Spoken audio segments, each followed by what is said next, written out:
Japan, Bekwai, Kukufu, Nsuta, Adanse, Offenso, Kumasia, Kunyasem no crano, Aje Treha, we call it. Didn't in a man, who was out to me. Who picture my hand.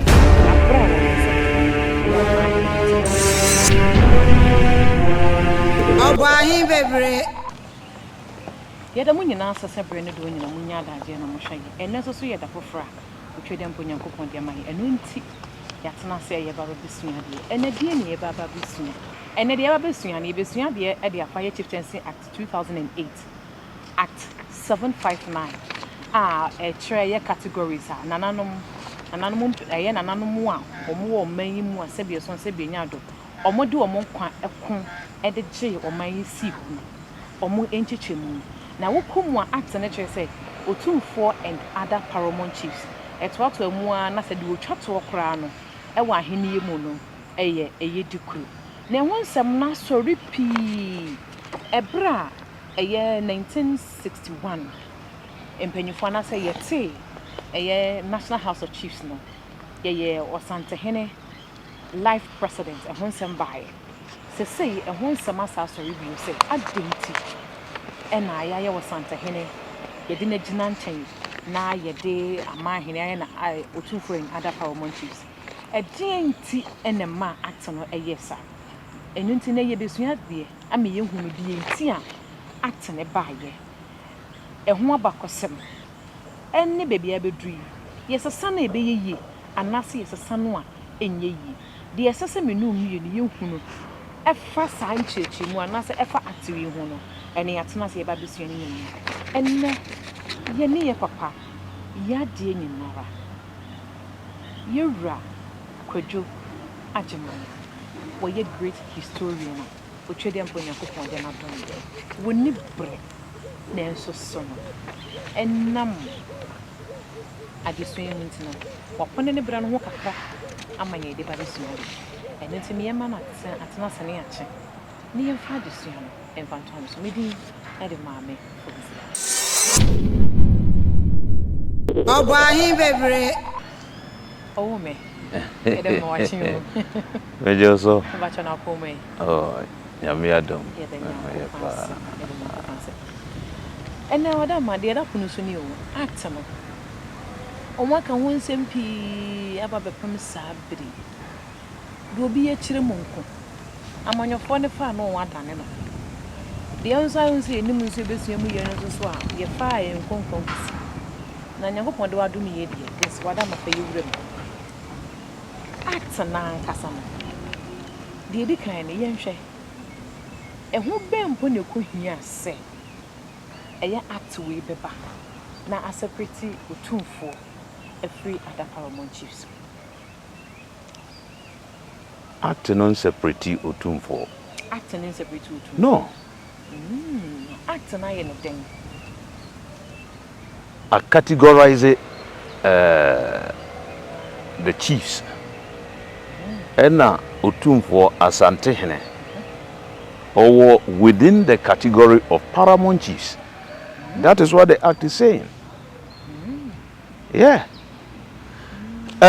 You see, with the history and the church and the money na ase. You see, history is a subject to be a. Say one for Nijuma, was it Tramwa. Over to Papa, so that's right.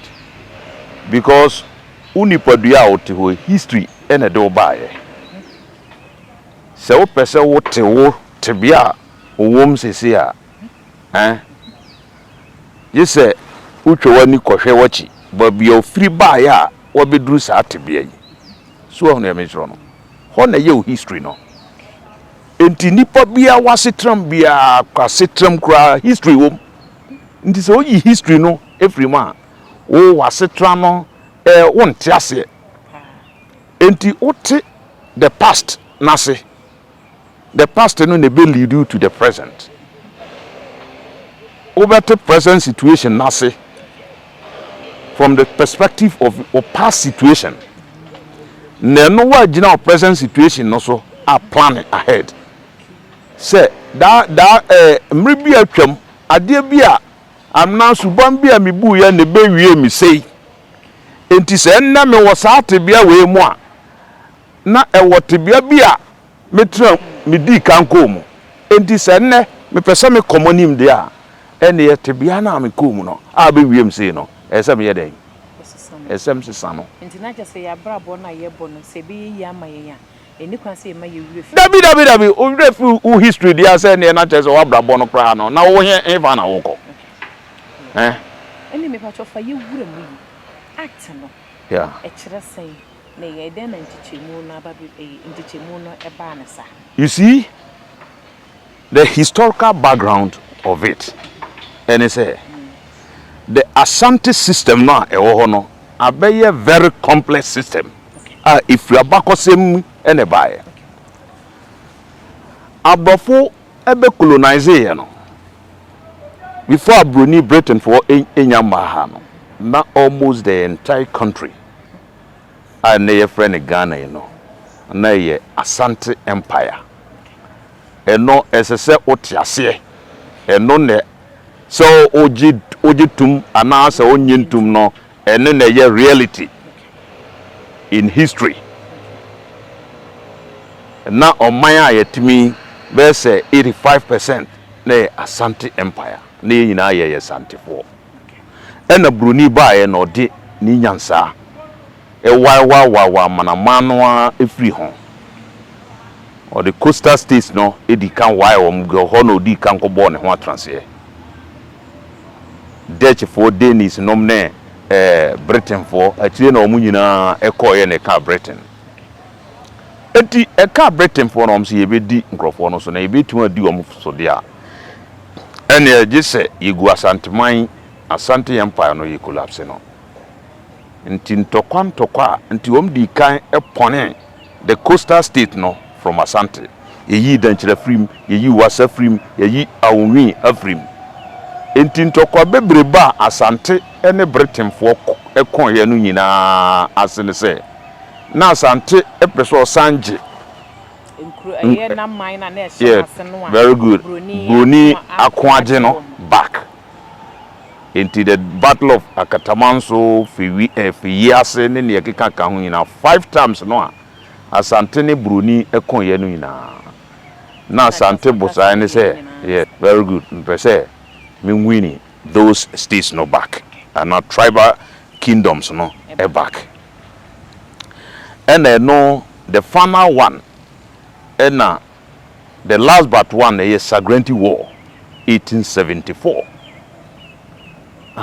no ne wiwi Asante kra ombe toshe Asante so a wiwi Asante nti amanamana aka no kaso Asante na gudia ene yaji independence nti Dagomba Gonja states no nyina obi age ne independence Jamman nom ne the Bono area ho nyina obi age ne independence ena ebeka Asante within as metropolitan Asante and your friend Asante Asante region no kra dodo na age wo mu independence edwoso nom ne ade nyina obi asem nsum Kumase bieu obi akotran babi Asanteman agua Kumase government because the central government was located in Kumase say yet ase say or say tutu opemso the first any or no ne nkonyayifo ne komfo obri komfo anoche Kumase enom de Asante Empire no niti ekohye enti eho Kumase government na na ru wonum nyina enti Kumase na ehye edweso kokofu di nyanse nom ne ade nyina ye konka won ene de on beka ho because now omonye oyokofo bretuo mampon bretuo bretuo enye oyoko nti oyoko no na ye nucleus the center the core group no as etutu openso the first organize ye ena otwetwe ona aka no nyina beka ho abusuya na aka no obi o ha otiase boko no wabako wante ase a ye de batanga ede oba beka ho wacho so wate ase eno beka ho enti sagrenti wo no ba e no so ene ye independence obi anko ne ba bi kuma wuko we ko ne ko Kumasi government na nkasa Kumasi aban no Kumasi state no musa asante no yente asese framan federation frefre kobo enti Kumasi na nkasa no ewo edane man kwa man no a ebeye Kumasi no edane man a Kumasi hene no Kumasi king no otiase onene sante hene ena dom no nyina hia na yese ya yewo primus inter pares sana bruni be first among equals enti sante hene ni kuro ni Kumasi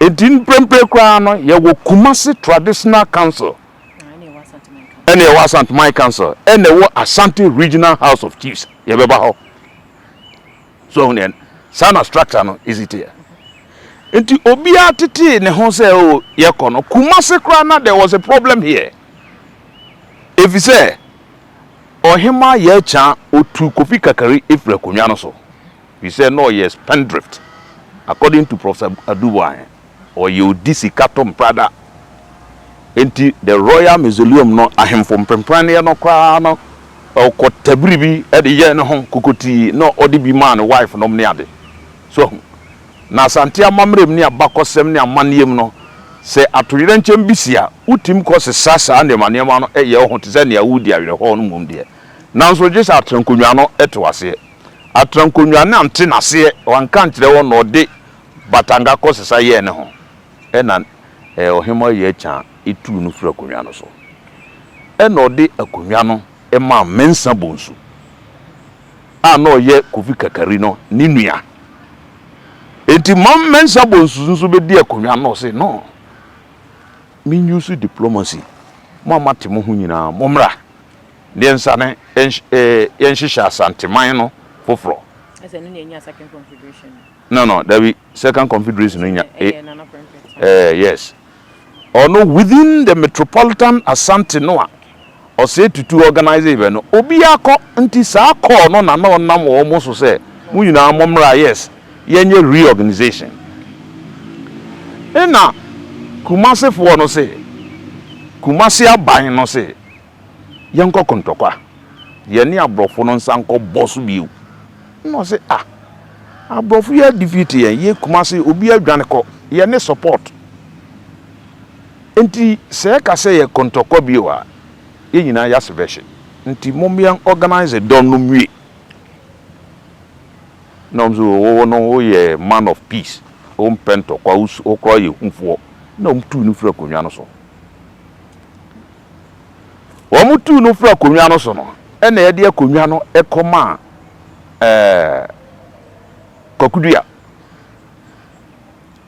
kokudua nso obaye no na chese odi 40 days e wo konwa so no wuye na kosi chisi ono so baye ono so ye pam no fura konwa no so because na ne rival Chirbuana no a ono so owabusu akro no amu ono so pa konwa na di te ko ba sa na Kumasi akonwa sem no kra no age ntre ha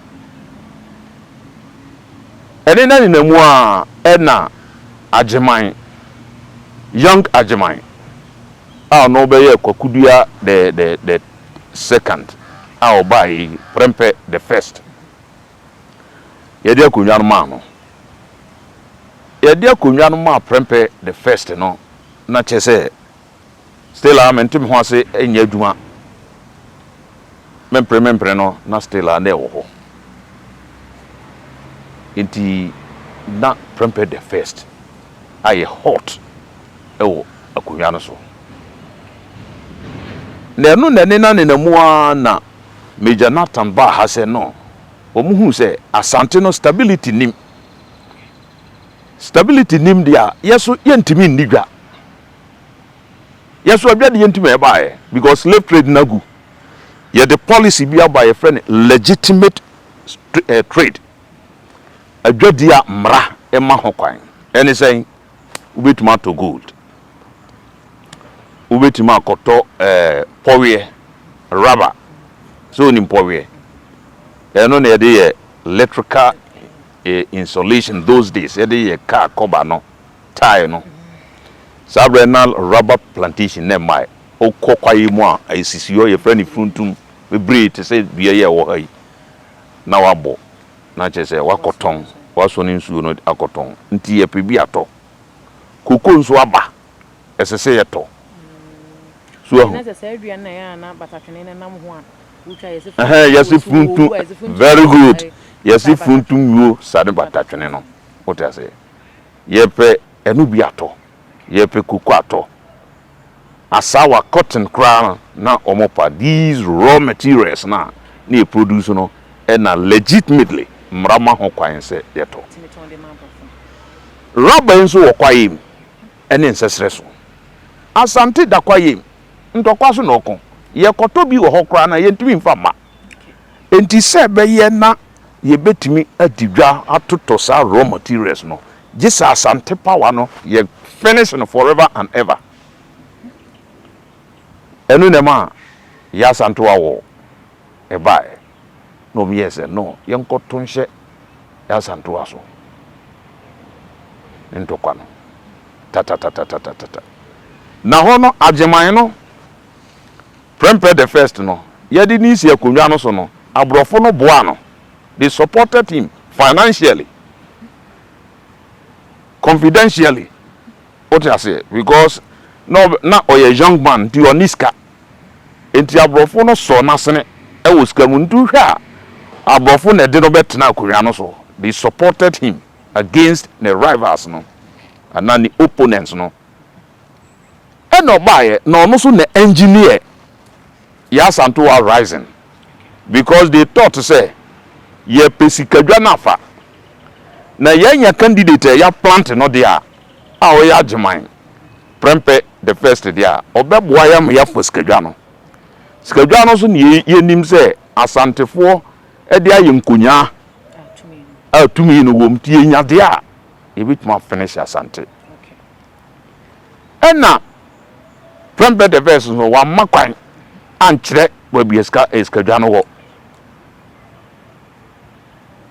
entino o mastermind o ka ho ena hihye ase na ya santo rising no bae ena brofo no se wo ya so brache wo di hwemo ase ya afom di ya afom di wasi akonwa no so amo sika ofom na wo de no awe ma yensa kan skadwan de akono se wante ase de a ene ekoseshes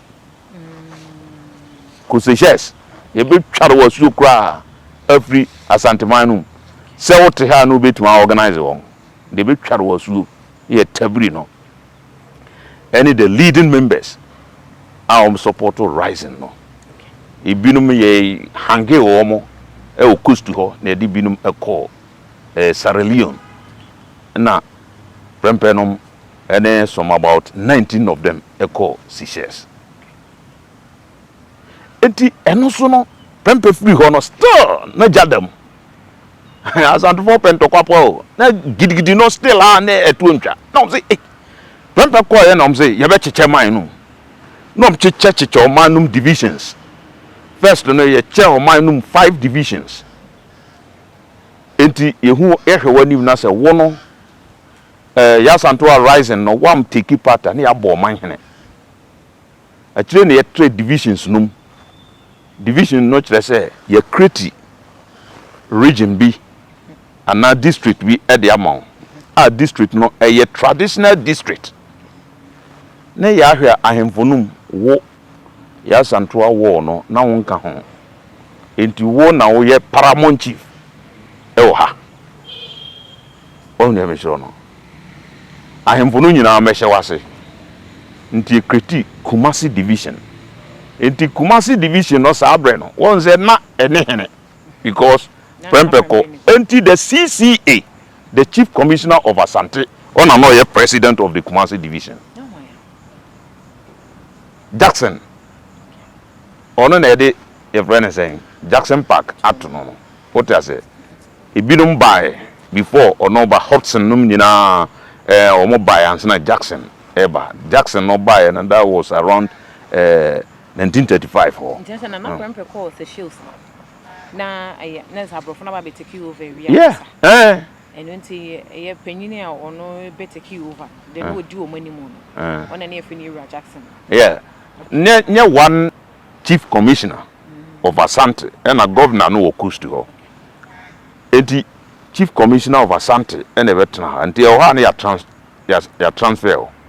Leverage nom by Hopkins. Dodo 1 year you were free. Nearby finally Asante Confederate. Dressy 2 no buy and a friend Jackson no. Or no near the Jackson Park. Atuno Eukumasiano. Enti abrofo chiche chemu sa nom so se ya so see the awie. Enti oman no ya chemu miensa. Ye wo the colony efi the river pra down to the coast. Or no there a colony. A good coast proper. And no good coast proper. Ya Jeffrey Sante no ntem. Na efi ahanso no ya declare Asante no na kasa na ni nyamu after the Second War na omoche abrofo no the Treaty of Formana ebai the Treaty of Formana na se kire ne se wonom ne Sante hene kwa apam se oman no ya chemtu efi river pra no ekosoro up to Gonja land ne the Gomba land na e ka wo man no hono de ye jam e de amaw. Ni free river pra no eba form no de mfawo sanka sada na ewu Treaty of Formana no na hweyie nso na wamfa ntokwa amabio na brofro transia na hu se no Treaty of Formana no ye ka se ye di so a emwa yen because asantefo no ye ka se benya ntokwa no still omoko ntokwa nti ese ye bo Treaty of Formana no etoba bi so mo asa ahemra no mo asa o mo asa buso na ne ka wa chire kra ne say the northern side no the northern territory no na French for a close in omo fight a sinsan agreement with the tribal chiefs Burkina ba enti na Britain force we say we be an ye frɛ ho northern region ne upper east upper west ho nom ne ade no o man hwe yi a French for ebeba abeje because in 1888 French for could sign treaty with German hene Ajeman Bonduku and then the man German fan ekodi ho ma wo Britain for so 1888 November 1888 French for no could sign treaty no January 1889 and a Britain for so and wo could sign treaty inti yakoya ntokwa between the two colonial powers. And 1893 wom tra France nom ka say yenko na mbom no Samuel Ribaye no yem Britain for yeso ye ka hu bi ne pam no nti etisade a German man no say mo no wo mo assign treaty na yeso ye ne wo mo akusign treaty dia yeso man no ye chem na we fa and o man the boundary no ebetum emo geographers measure say from latitude 9 degrees to 11 degrees no honne the boundary no befa ne no ne beche omanum eno ne che omanum German no e free border no so sampa area domanom up to Sunyana no ho no ebe ka Britain for ho na omo wo so no mo bonduku nom ye ne tanda nom ne asu free nom ekodi Côte d'Ivoire me wo map bi wo de chirim de beche ekodi Côte d'Ivoire so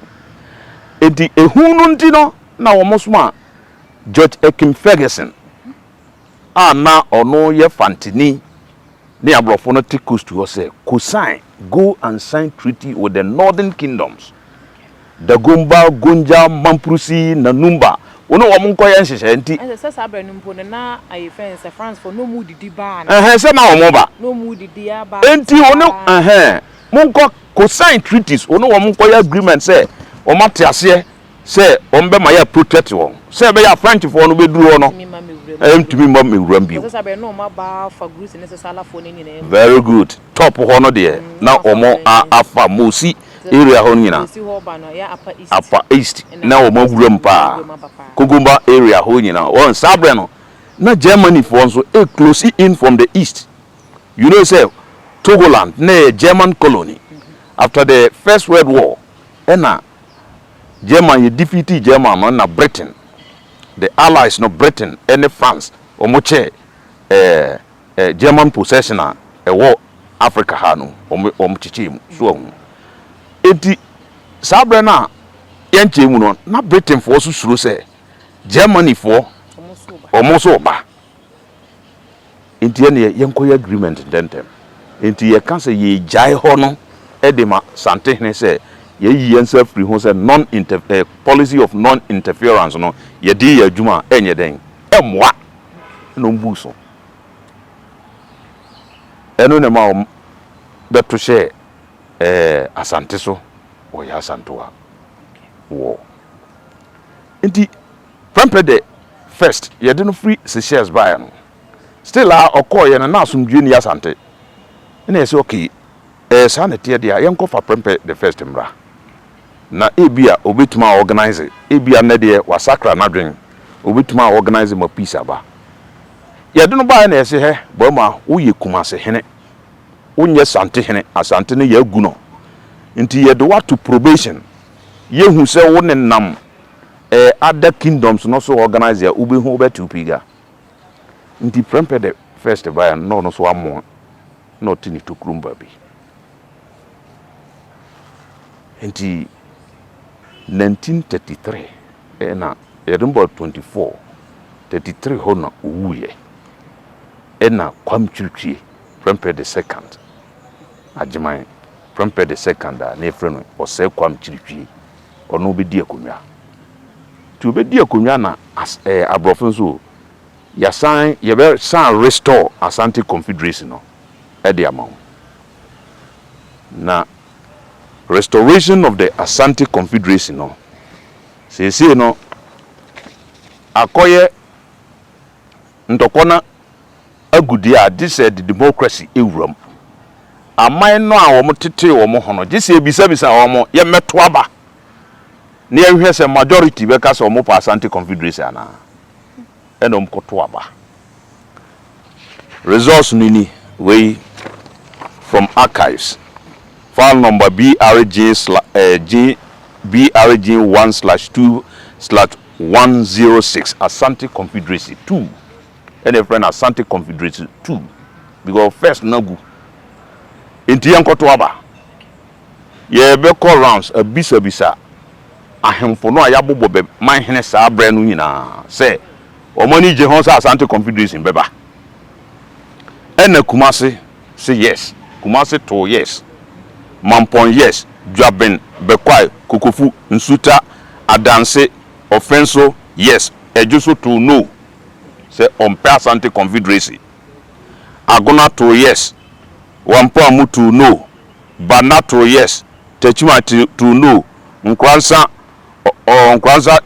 oto abano say no mbanso oto say no ono o say on the on need decision bi obeteki nti na mbanso wato say no very good and now Obogu Asante Achim Obogu yi ono so to yes Dinya so to yes ahafo to yes ahafo no na kukuom na oda o ma no oto yes Manson Kwanta to yes Bompata to yes Wanchi to yes Atebubu to no Drobo to no Abase because German hono na Drobo hene na also ono ye born in man hene 1898 Abase to no ena Brekum to no ena Mo to yes eti ye kan aba no na onu ma wom to yes no eye 17 against oma wom to no 8 ena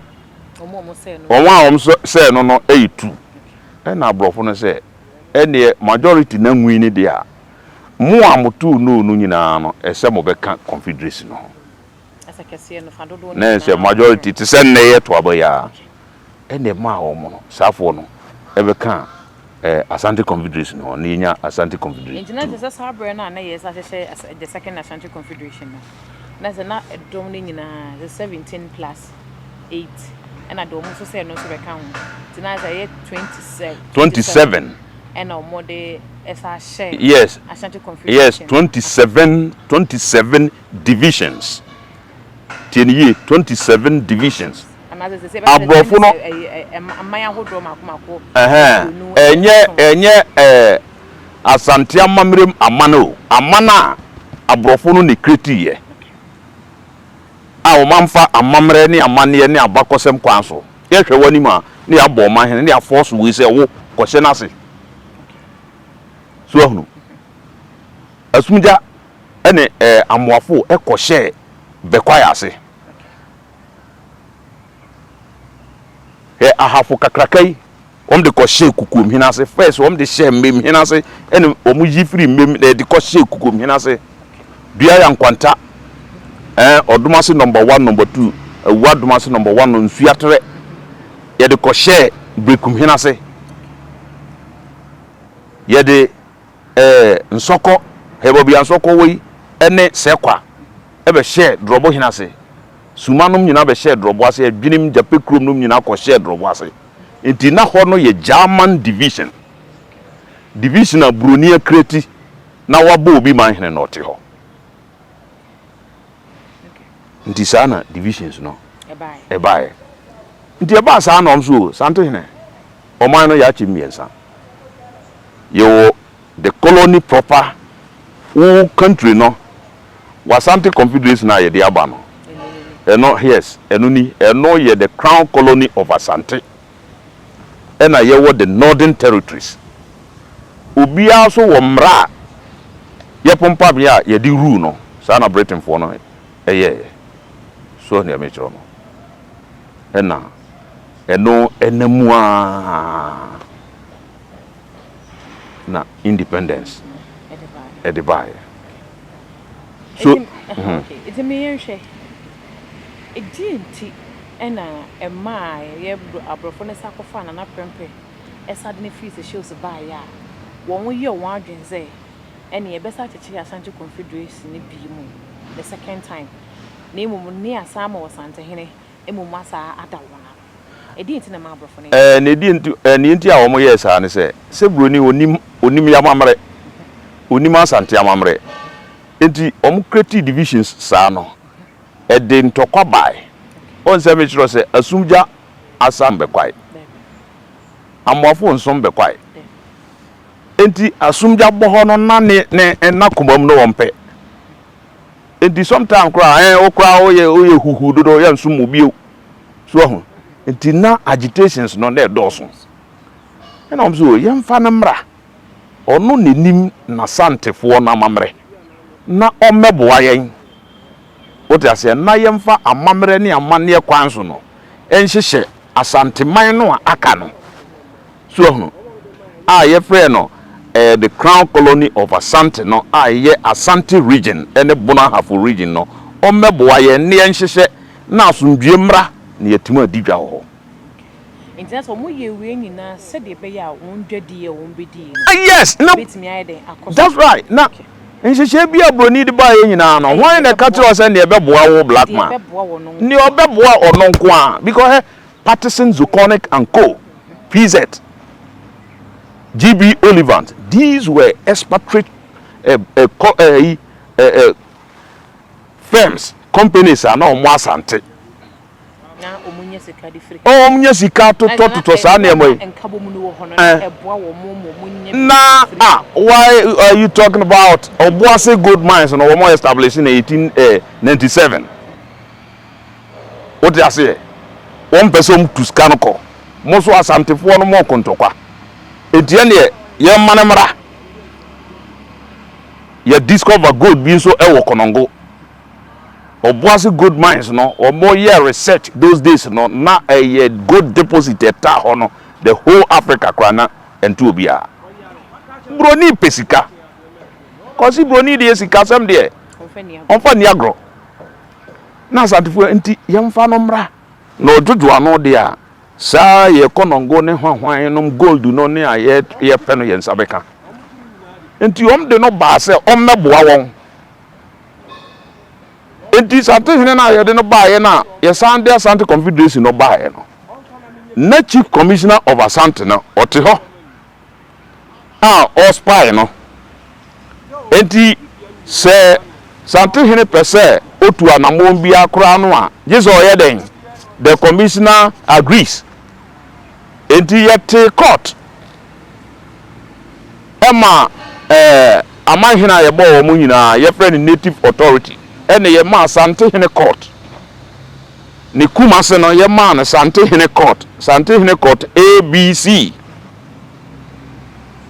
so se munni asem ho number the chief commissioner's court no a court of appeal enti se okoho na se sante hene bu kwase a fabra chief commissioner's court ndi na sante hene court 1 ABC na ewo hemfa ewo kumase ha na commissioner so de no so wo hen ewo kumase ha ewo manhia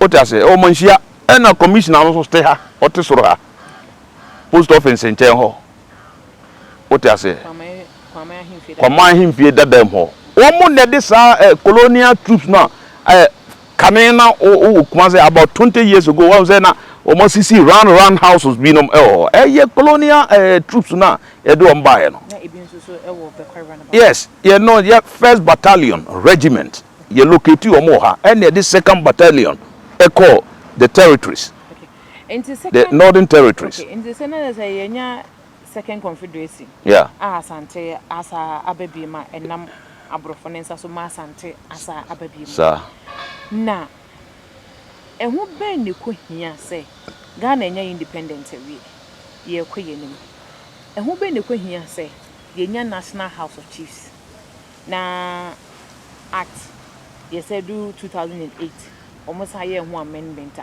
omode enjichemi ne baaye enu nti na wo kire say eye osante hene act no enye osante hene ensinje ni wo kire say osante hene ne amai hene no munyina yeah eyete sana act yeah be baso otiase that is the main topic okay but we know there background we know so yesua ne mapa yesua ye no ne be lead ye to ehonom no so hu enu nti ebrebe na eye esumunya wo sabe na wo se yakeka esumunya no we mu nyina kwa kohyehyem nti omo baaye no second confederacy no esa ma esumunya kogina baby wogina ema omo maka nyina so eda baby omo da sede na ye ensehye na e wo hodada yet committee of privileges okay 1935 to 1936 and I say obi amekanasem o meboni nkru o hina na onsom no ansa na broni oba babia na osom ko a broni be ye mistake e de no ko share babi enti committee of privileges no ayemfo no binum be ka o masem so na menhye ha broni na dem ko edidi bem mom so omo je omo independence ma broni bobo o manhene so hunu ye ho ise no e wo suma oba privileges e be kan asem because no shedrobo ase na japekrum shedrobo na kwatwema shedrobo nti oba committee of privileges e be kan asem so hunu e na nkwanta ba privileges be kan asem suatre ba privilege obi aba privileges be kan asem na se no de ne ho e na ma omo independence e san bobo safo no amanhene na che se wo no o show bi ase bi o so on dey metro no na sa arrangement no colonial policy arrangement no ekoso no after independence so no now I'm coming back to this thing in the year march towards independence no now the two faces no na hot faces no kwa na three one said the first political party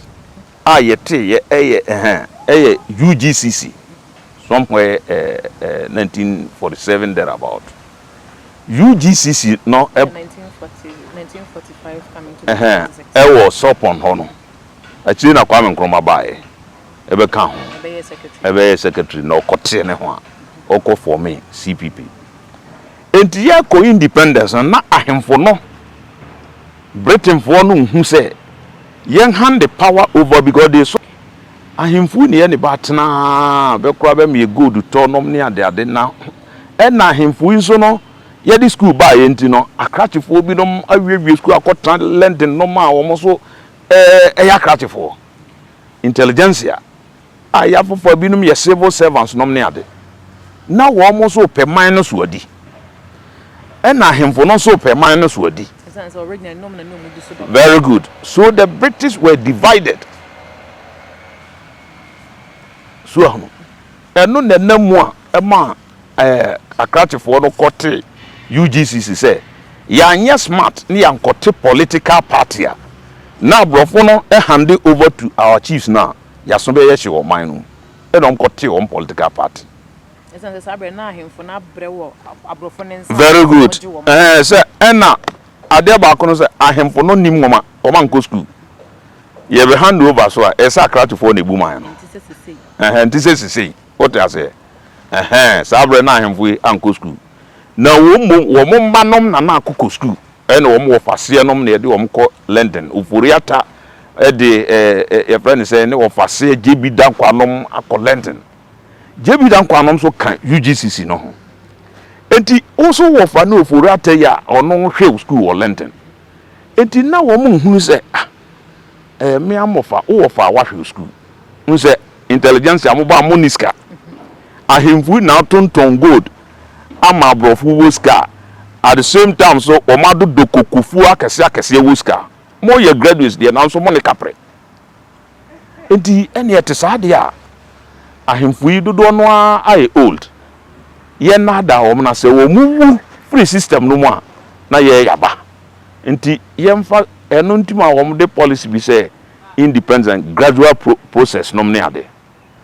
And as politicians, no come over on pictures on Benin, na adwene na ekura won nenye. Say. So majo ekura won nyina e bani nyina na ye na da adwene no no mo de badada. Oh, na say power, you see, power struggle. Se unu obi ntem power struggle eba mu abusu akura wom wonu ukunu ntem. Se power struggle eba mu a se mo wo wonu ukunu bobra na mo wo nkwada no a eba bia politics wo between the husband and the wife no eya na obi apeso onwini nkwala no anabwa oh yeah oba you know this is a social fact what I say eya na papa no ni hope na maame no started the apport to nkwada no trim titiro bedu bra bi antokwa bi ebeti very good no be nwini wo mo se maame no hu se nkwala no kakọ papa no side otunika that team that na ya na kumam. That is power struggle. Okay. So the family no the basic political unit no cry that struggle no ho. Ndi omo dada no free ho no afoforo ne ba no and omo so be wura mu. Why no? Politicians dada why free ho. Say no say the old my en fact. The American say Wamo UGC for no can say, ye papa nom, and a hwe in suku. No, your fan. Wamo so na ya hemfo. Enti say ka say, ye gidigidia. Ahemfo no be hayen. Because yet a political party ahemfo no, won be kasa kire wo madehye no mo makoto ati ayen. Enti yanya boko. Na yen co-opt the support of the chiefs. Nenyira eho the same trend na that's all no. Ya na politicians no na nenam ahemfo no so no. Na Kwame Nkrumah so no okotra US no ne Marcus Garvey nom ne Sylvester William Du Bois nom Pan-Africanist no wo ye radical. The South Pan-Africanism no ewura ni team. Abrofo abuye nkwasea ese gi independence ti obaye no. Na sa sunsum no ewo Kwame Nkrumah mu. No so a young man Oniska and he was able to integrate with the masses. What I say, ehunu so Kwame Nkrumah ni pa we no me ogolofo. What I say, JB dan kwa lawyer ni nti no hye ni coat no sabre no. Ana illiteracy no wosoro no. What I say, yehu lawyer na ye de dan form no ade no. Ordinary person timi nko ne ho. Kwame Nkrumah bae no. Ordinary person or no bra dom na dom hu so akwa he is a man of the people. That's why ye dey support no. So enti Kwame Nkrumah bae no. na still ahemfo no hanadwen na won ti say o ka kira ahemfo no say o hini bia one support to be you run away and leave your sandals behind and I say obedwane and obo political appointment very good power na be din side ahemfo no so mo hadwene o ti say and na UGCC for any the other political parties in it no mind no mu ye hot enti Kwame Nkrumah hu say nkrofo a won betimi e de propaganda ato dominity mo masoreti ano e ya hemfo no enti wo he na won support mbia na te se ne abrofo no ye ya pepepe obetuma engineer ne ya pamo afiri akonwa no kora so no ode ne hinaba so hu ne amesro that was what was going on enti onwini wie ye no Kwame Nkrumah succeed ye no ye said no well 1961 I should be able to control the chiefs in the Yankote National House of Chiefs. The National House of Chiefs, the Regional House of Chiefs, up to the divisional paramountcy was established purposely say yeah, they control ahemfo no. Yes. Yeah, Jeffrey say gradually near Jitumi local government administration indirect rule by native authority by a train year called constitutional reform Kuse committee wasn't commission no ye be research no we na ye pone ye ahemfo no efiri ho ye yi ahemfo no firi mu kakra service na local government administration ahemfo no NEC bio and that is a problem between the chiefs. Yebe baso no yebe treaty as a food topic. That is the contemporary problem between the chiefs and the intelligentsia or the politicians. What we mention. Kwame Nkrumah established the National House of Chiefs, Regional House of Chiefs to control the chiefs. Tesania brofo ye no the Provincial Council of Chiefs. E colony hono. Abrofo no te Provincial Council of Chiefs e colony ho Central Province no maboabo ahemfo no so that they will be able to control them no man ye dede and ye yanko fasa system no colonial system no mra so that we use our mechanism no to control our chiefs. What I say ena ye this hard no buy na no na ye hu so okay Asanteman no Asantefo no doso Asantefo no so na Kwame Nkrumah emma ewo mane top tampa National Liberation Movement ana eye opposition kese pa ma Kwame Nkrumah enti yete National House of Chiefs dia aden na yemfo otumfo enye the life president of the National House of Chiefs na Asantefo bonyo na yenya kwanya yeden abuye man. That was the essence,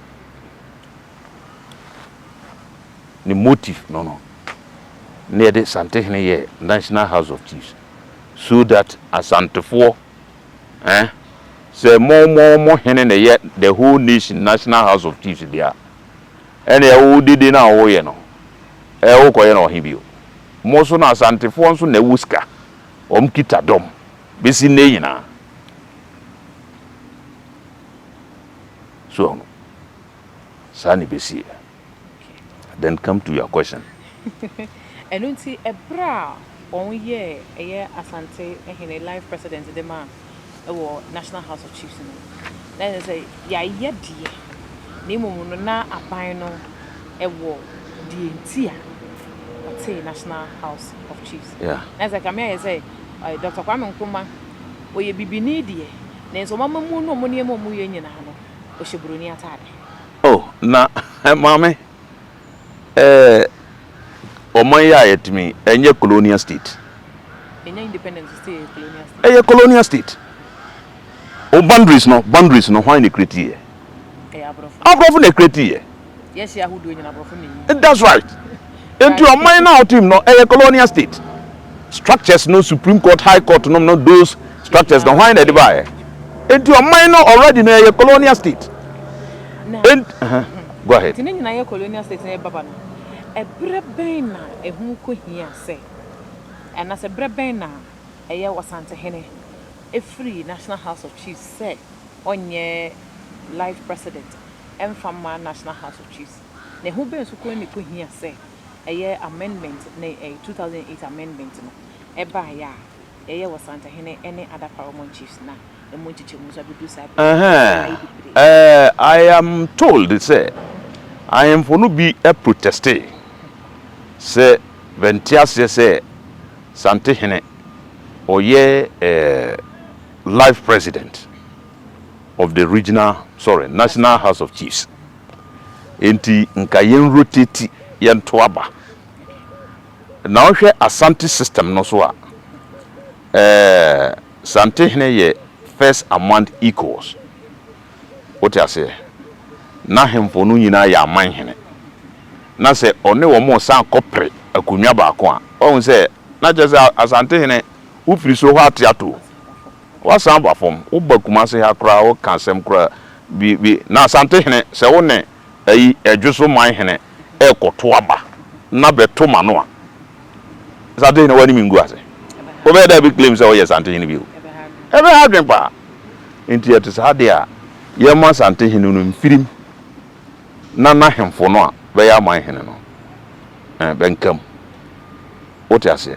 Enomkam. Even though according to the constitution, right? Santehene atie fontie ni ye pa. Santehene or ye paramount chief of Kumasi Traditional Council.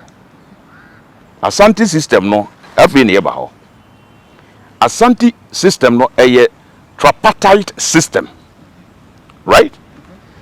Santehene no o hold the triune position or ye paramount chief of Kumasi Traditional Council. A council no omo other regions no so SMBC or no also the president of the Asanteman Council. What do you no? Nipa bako okita 3 positions. So what do you no? Enti ewo ha okan LI 2207 aye passe ya region bia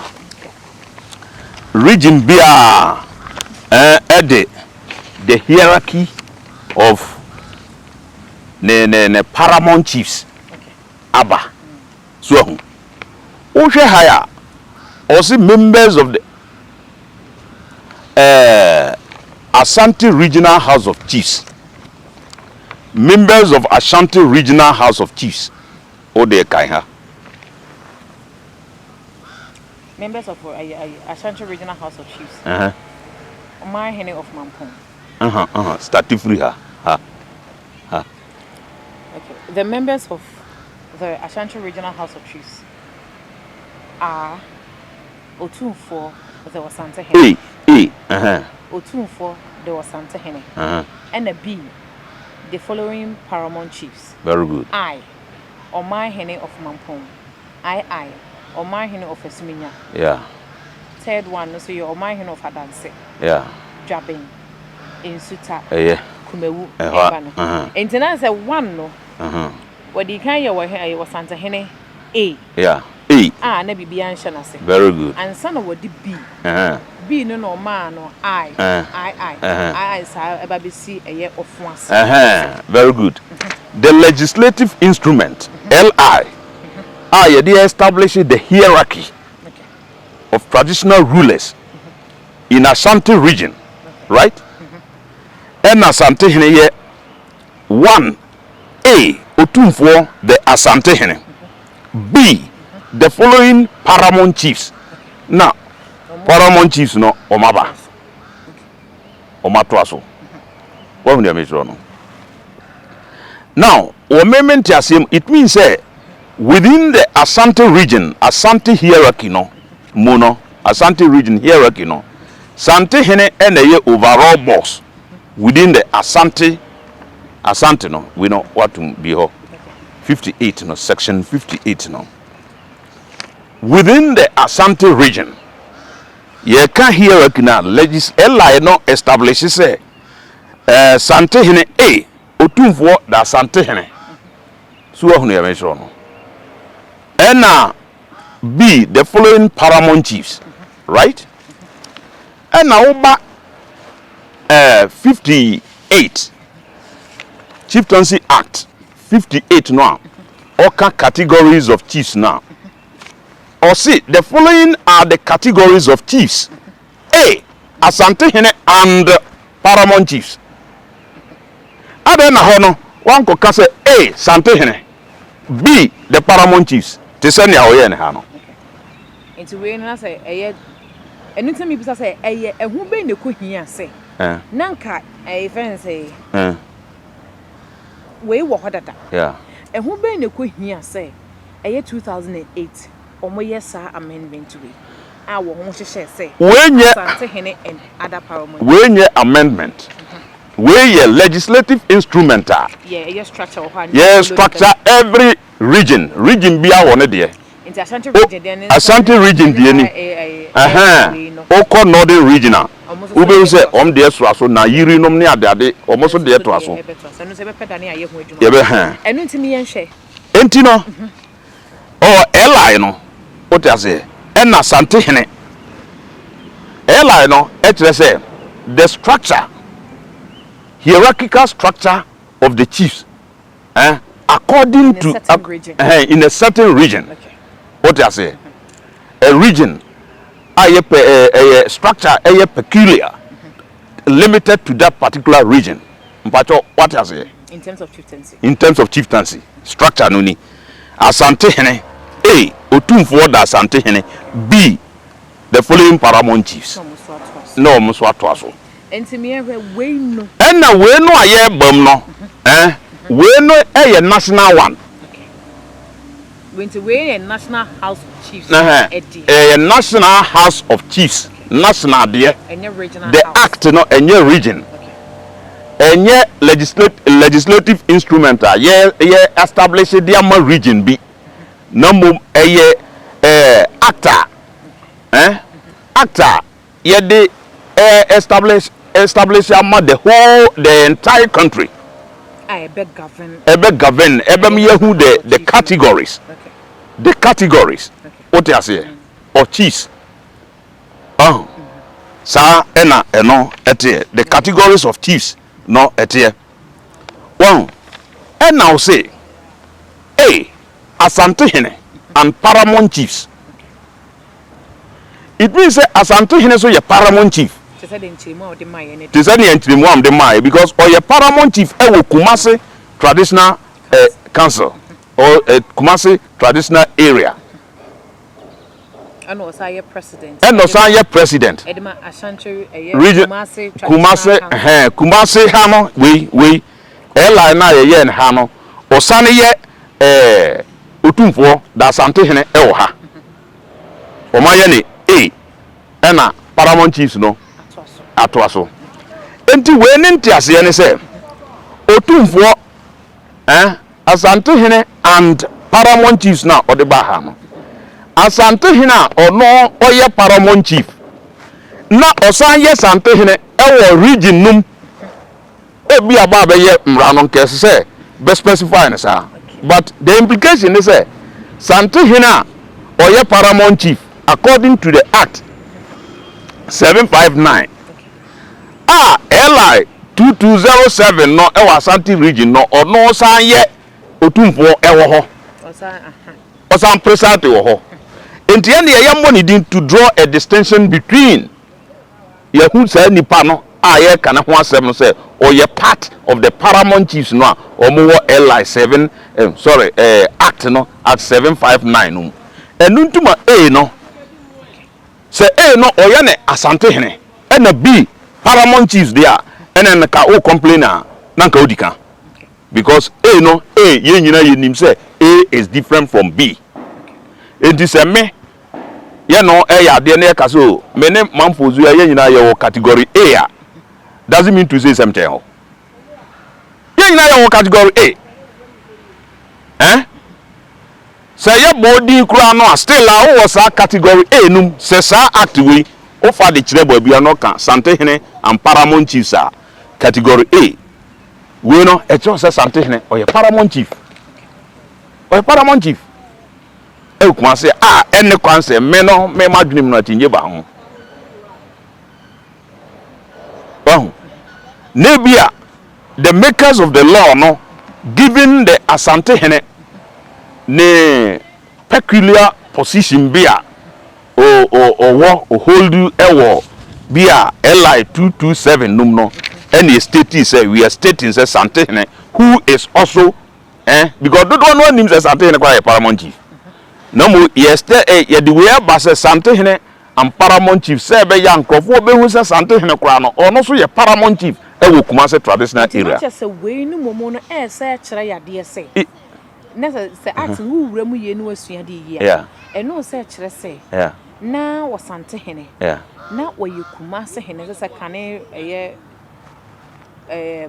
men kan say kwaman hene say wo ye Kumase hene yeah and I was a double as Asantehene yeah and I think so now what just in the different miensa yeah that was a Asante Asanteman traditional council Asantehene president yeah and also Kumase traditional council yeah one as I president yeah and I think so was that Asanteman and sir into what am I mean say ye sad to me and say yeah Asantehene krana ye wa ama hene no mu bia wo nso so ekura eye to me and say wo nso so ya ama hene sa wo pa e wo Ghana ha da bi enti me ba cho me hwe na dey say we ni me mom de me hu sa de no ma yesua de wa ha pa yeah eni nti wada ma atno edi nti na ma emu nchiremu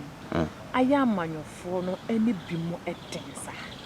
Oh, you see, Mami, what is the question? Sometimes, you see, politician, me, I'm not a politician. Okay?